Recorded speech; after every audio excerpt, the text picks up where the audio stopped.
Hello friends. एक वृद्ध माँ रात को 11:30 बजे रसोई में बर्तन साफ कर रही थी। घर में दो बहुएं हैं जो बर्तनों की आवाज़ से परेशान होकर अपने पतियों को सास को उल्हाना देने को कहती है।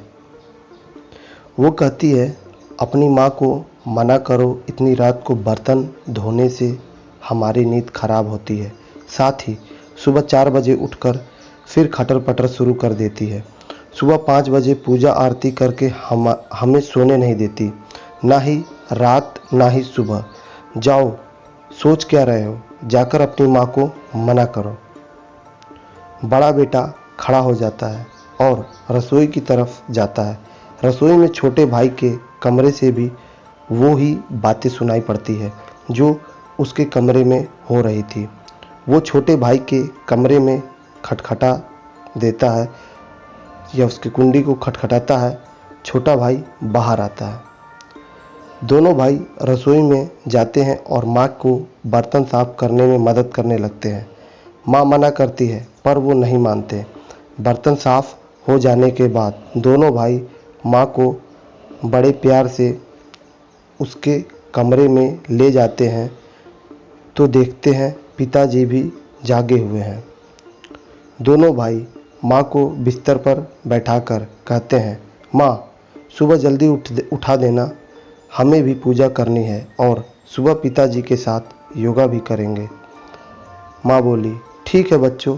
फिर दोनों बच्चे सुबह जल्दी उठने लगते हैं और रात 9:30 बजे ही बर्तन मांजने लगते हैं।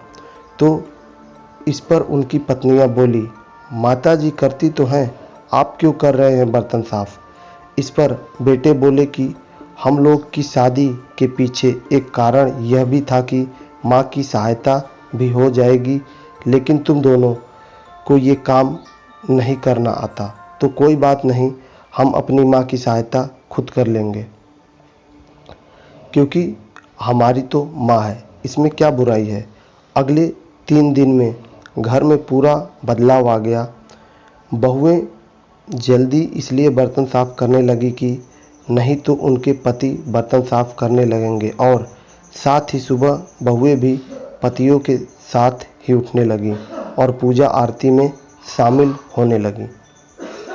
कुछ दिनों के अंतर में पूरे घर में वातावरण में पूरा बदलाव आ गया। बहुएं ससुर सास को पूरा सम्मान देने लगी। कहानी का सार, माँ का सम्मान तब नहीं कम होता जब बहुएं उनका सम्मान नहीं करती। माँ का सम्मान तब कम हो जाता है जब बेटे माँ का सम्मान नहीं करते या माँ के काम में सहयोग नहीं करते। जन्म का रिश्ता है, माता पिता पहले आपके। तो वीडियोस कैसा लगा ज़रूर बताइएगा और ऐसी और वीडियोस पाने के लिए आप हमारे चैनल को सब्सक्राइब जरूर कर लीजिएगा।